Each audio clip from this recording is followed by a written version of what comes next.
We normally cover cases where minors are preyed upon by the sickest of individuals, namely their parents or guardians. But what if the monster responsible for their deaths wasn't an adult or even a teenager? What if it was an 11-year-old girl? Today, we are covering one of the youngest killers to ever exist and how her reign of terror almost went undetected. Mary Flora Bell was born the 26th of May, 1957, in an impoverished slum area in the west end of Newcastle upon Tyne called Scotswood. It was a close-knit, working-class neighborhood with local kids playing in the derelict streets at all hours without parental supervision. One area which they frequented was a rubble-strewn waste ground near the railways dubbed the Tin Lizzie. However, Scotswood had also been described as a community where DV and criminal behavior was commonplace. Her mother, Betty McCricket, was described as a mentally unstable 16-year-old who would work the streets as a lady of the night to support herself and her daughter. Although Betty would eventually wed Mary's alleged father, Billy Bell, their home life was still quite unstable. Billy Bell was often unemployed and was frequently arrested, including for robbery with a weapon. Betty frequently left Mary with friends or relatives while she traveled to work in the streets of Glasgow. On one occasion, she attempted to give Mary away to a stranger she met on the streets, standing outside of a women's clinic. It's also been noted that Betty had attempted to get rid of Mary by making her death look like an accident on several occasions during the first few years of her life. Mary has alleged that she was subjected to repeated SA at the hands of her mother's clients, starting at just the age of 5. As she grew older, Mary exhibited numerous signs of disturbed and unpredictable behavior, including sudden mood swings and chronic bedwetting. She would often get into fights at school and had attempted to strangle or suffocate her classmates on numerous occasions. Mary was also involved in petty crimes such as vandalism and theft. Although due to the area she grew up in, none of this attracted much attention. She also had a reputation for being a bit of a show-off, so when she began to boast, "I am a murderer," nobody paid her any mind, dismissing her proclamations as attention-seeking behavior. Due to this behavior, Mary didn't have many friends aside from a 13-year-old neighbor called Norma Jean Bell, no relation to Mary. However, Norma wasn't exactly an angel either. One Saturday afternoon, a 3-year-old was discovered dazed and bleeding from his head on St. Margaret's Road. He informed police that he had been playing with Mary and Norma atop a former air raid shelter when one of the girls pushed him from the roof of it.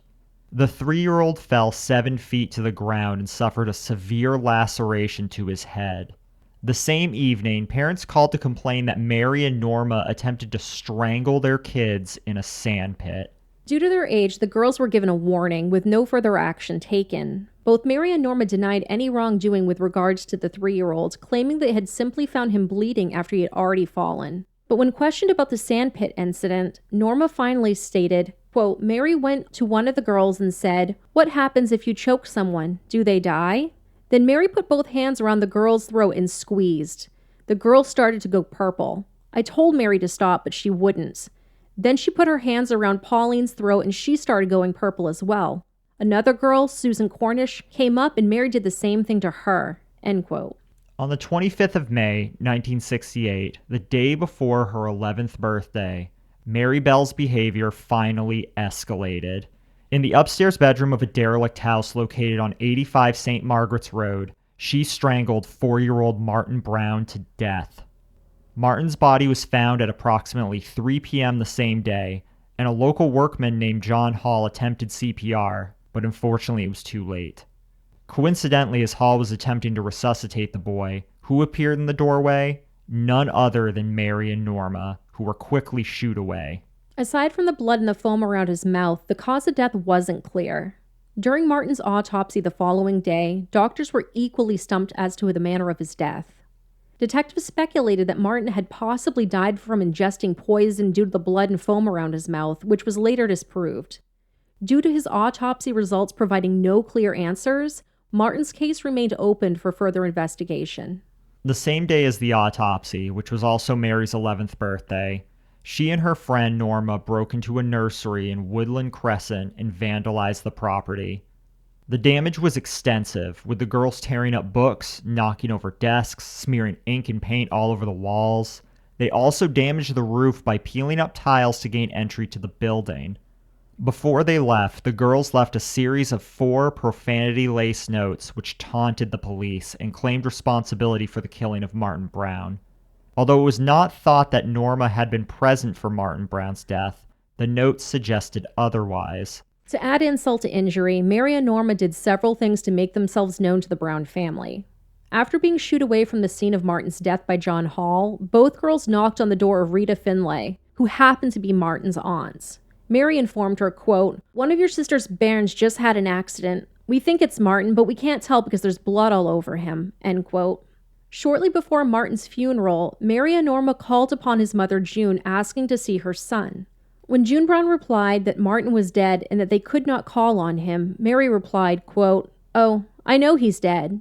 I wanted to see him in his coffin," end quote. But Mary's rampage didn't stop there. Just over a month later, on the 31st of July, 1968, Mary and Norma played out in the streets with 3-year-old Brian Howe, one of his siblings, and their family dog. Soon the pair strangled Brian to death and discarded his body in the wastelands known as Tin Lizzie, later returning to the scene of the crime to carve their initials into his stomach with a straight razor, and furthermore to make cuts to his legs and severing off a portion of his private areas. Mary and Norma also used scissors to remove some of Brian's hair. After Brian never returned home that afternoon, his family members and neighbors searched feverishly for him. Finally, at approximately 11:10 p.m., a search party discovered him wedged between 2 concrete blocks, covered in clumps of grass in a sloppy attempt to hide his body. Mary and Norma even left the scissors used to cut Brian's hair at the scene. So we should talk a little bit more about what Tin Lizzie is and why the neighborhood kids were playing in what one would picture to be an area that looked like it had been hit by a bomb. So in the 1960s, Newcastle upon Tyne was the subject of a significant urban renewal project where many of the inner boroughs, including Scotswood, saw Victorian-era terrace slums demolished so that modern houses and flats could be built in their place. However, many families still resided in the condemned buildings that were marked for demolition while they awaited rehousing. Due to the nature of what was happening and the lack of parks or modern playgrounds, neighborhood kids simply played in the rubble. This was not an easy place to live by any means, and there were often protests regarding the hazardous conditions that families had no choice but to reside in. With regards to Brian's autopsy, cyanosis, or bluing, was discovered on his lips. Several scratches and bruises were evident upon his neck, and it was clear that the manner of death was manual strangulation. Brian had been deceased approximately 7.5 hours prior to discovery, and it was thought that the killer or killers had squeezed Brian's nostrils shut with one hand while the other hand gripped his throat. It was also noted that numerous puncture wounds had been inflicted prior to his death, with the other injuries inflicted post-mortem. Several gray and maroon fibers were also discovered on Brian's clothing and shoes, which did not match any of the fibers found in the Howe household. The coroner also noticed something that had not been noted in Martin Brown's autopsy, that a relatively small amount of force was used in the strangulation, to which he concluded that those involved might not be adults. More than 1,200 minors were questioned with regards to their whereabouts on the day of Brian's death, including both Norma and Mary Bell. Both testimonies were evasive and contradicted each other's statements, but they both said that they were playing with Brian Howe that day, but hadn't seen him after lunchtime. When questioned again, Mary claimed that she had seen an 8-year-old hitting Brian that day and claimed that he was in possession of a small pair of scissors. She also claimed that he was covered in grass as if he'd been rolling around in a field. She then went on to exclaim, quote, "I saw him trying to cut off a cat's tail with the scissors, but there was something wrong with them. One leg was broken or bent," end quote. Mary's attempt to offer up a possible suspect actually sealed her fate due to the fact that she knew about the scissors that were left behind at the crime scene, and also due to the fact that the 8-year-old she mentioned had a solid alibi. He was at the Newcastle airport on the afternoon of the 31st of July, and numerous witnesses saw him there. Later, Norma Bell contacted police and told them everything she knew. Norma provided them with a drawing depicting all of the injuries inflicted upon Brian's body, all of which matched the coroner's report. She knew about the scissors left at the crime scene, and she even led them to where the straight razor used to carve the letters into Brian's stomach had been stashed away. She told police that Mary boasted to her, saying she enjoyed strangling the 3-year-old. Later, Norma told police that she had been present at the Tin Lizzie when the crime occurred, but had run from the scene when the killing took place. However, a forensic examination of clothing owned by both girls revealed the gray fibers discovered upon Brian's body were a precise match to a woolen dress owned by Mary, and that the maroon fibers found on his shoes were a precise match to a skirt owned by Norma. Furthermore, the same gray fibers had also been found on the body of Martin Brown. When questioned at her home on the 5th of August, Mary became defensive with the officers. She told them, quote, "You're trying to brainwash me. I will get a solicitor to get me out of this," end quote. And again, Mary's taunting behavior did not stop there. Brian Howe's funeral was held on the 7th of August, 1968. He was buried in a small local cemetery, and his service was attended by over 200 family members, friends, and community members. As Brian's coffin was brought from his family home where he had been laying in wake to the beginning of the funeral procession, Mary was standing outside of the Howe family home. She was observed laughing and rubbing her hands together. This behavior was observed by police officers who knew they needed to make their move quickly. Both Mary and Norma Bell were charged in Brian's homicide that same evening at approximately 8 p.m. Mary said she was present at the Tin Lizzie, but tried to pin Brian's death on Norma. She also said she was responsible for the vandalism that took place at the nursery in Woodland Crescent the day after Martin Brown's death. In response to the charges against them, Mary replied, "That's all right by me." However, Norma reacted very differently. She burst into tears and stated, I'll pay you back for this." During their trials, both Mary and Norma tried to pin the crimes on one another.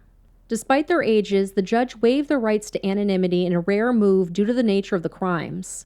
As such, the media was allowed to print both of their names in the newspaper along with their pictures. Psychiatrists noted that Norma was intellectually delayed and submissive and easily displayed emotions. Mary, on the other hand, was described as bright yet cunning, prone to sudden mood swings. 4 psychiatrists concluded that although Mary wasn't suffering from a mental disorder per se, she did suffer from a psychopathic personality disorder. On the 17th of December, Mary Bell was convicted of manslaughter in the deaths of both Martin Brown and Brian Howe. She was sentenced to be detained at Her Majesty's pleasure, which is effectively an indefinite sentence of imprisonment. Norma Bell was subsequently acquitted of all charges against her. Mary was detained in a Durham remand home, but was transferred to numerous facilities. That's inappropriate. I'll start again. Mary was detained in a Durham remand home, but was transferred to numerous facilities, including a remand home in South Norwood, where she was the only female inmate, Red Bank Secure Unit, and HM Prison Style in Cheshire. While imprisoned, Mary claimed that she was subjected to SA at the hands of male officers starting at around the age of 13. When she was 16 years old, Mary tried to apply for parole, but was unsuccessful. In June of 1976, Mary was transferred to Moore Court, where she began secretarial training. Moore Court was an open prison, which is a facility where the prisoners are trusted to complete their sentences with minimal supervision and security, and often are not locked up in their prison cells. Prisoners often take up employment while serving their sentence in an attempt to rehabilitate them for release. However, Mary just couldn't behave. 15 months after her transfer to Moore Court, she and another inmate, Annette Priest, escaped. During this time, the pair spent several days in the company of 2 young men in Blackpool, visiting amusement parks and sleeping in various local hotels. Mary used the alias Mary Robinson and even dyed her dark hair blonde to evade detection by police. Mary was finally arrested in Derbyshire at the home of a man called Clive Shirtcliffe on the 13th of September, and Annette Priest was apprehended in Leeds days later. And the repercussions for escaping prison and going on a joyride with strange men? Minimal. Mary and Annette simply lost prison privileges for 28 days. She was eventually transferred once more to HM Prison Askham Grange, another open prison, to prepare her for her eventual release the following year. In May of 1980, at the age of 23, Mary was released from prison, serving a mere 11 and a half years in custody. During her final year in prison, Mary worked as a secretary and then as a waitress in a cafe in York Minster. She was granted anonymity, including a new name, allowing her to start a new life elsewhere in the country under an assumed identity. Through a spokesperson, Mary released a statement that she wished to be given a chance at a normal life and to be left alone. On May 25th, 1984, coincidentally the same day she had killed Martin Brown, Mary gave birth to a daughter. The two lived a quiet life until 1998 when the media discovered her whereabouts in a resort town on the Sussex coast, essentially outing Mary's past to her daughter, who had known nothing of it up until that point. Mary, her live-in boyfriend, and her now 14-year-old daughter had to flee to a safe house with bed sheets draped over their heads and were eventually relocated to another area in the United Kingdom. The same year, Mary published a tell-all book called Cries Unheard, The Story of Mary Bell with author Gita Serene that outlined her past and the harm inflicted upon her by her mother. Also included are interviews with relatives, friends, and professionals that knew Mary before, during, and after her time in prison. In the book, Mary has freely said that her upbringing did not excuse the crimes that she had committed. There were rumors that Mary was paid 50,000 British pounds for her collaboration, but this was disputed. Gita Serene had previously published the book The Case of Mary Bell in 1972. So where is Mary Bell today? Well, we don't know. Her anonymity, as well as her daughter's, is still protected by a high court order, and it stands for life. In fact, any order put in place to permanently protect the anonymity of a person or persons is known as a Mary Bell order. As of the date of this recording, Mary would be 64 years old. Her daughter would be my age. Do you think that justice was served and that Mary has a right to a chance at a normal life? Also, do you think that Norma should have gotten off the hook? Let us know in the comments section below. If you appreciate this video, know that we have put a lot of time and effort into it. All I'm asking in return is if you appreciate what we're doing, to please hit that subscribe button if you're listening on YouTube. We also have a very wonderful group of people that are going that extra step to subscribe to us on Patreon. I want to say welcome to 13 new patrons this week. Oscar, Patsy, Liz, Donna, Brian, Nicole, Millie, Tanya, Melissa D, Dee Dee, Emmeline, Pow, and Z. And special shout out to our Levi tier patrons, Levi, Hollie, Melissa, Chaka, Amelia, and Casa De Cadejo. Thank you very much for your support. Why do I say Levi tier and not our highest tier patron? Because now we have Kiki, our new highest tier Patreon supporter. There's her lovely picture right now. Thank you so much to Kiki for believing in us this much, to support us in this way on Patreon. And there's Halls and Dolls, Hollie's mask store. If you want access to the highest quality masks we've ever worn, please go to Hollie's Etsy store down below. She makes them all by hand. The link is in the description. If you want to go that extra step to support us on Patreon, patreon.com/themiserymachine, you get access to all of our secret episodes. That is down below as well. But until next week, We love you. we love you. Bye. Bye.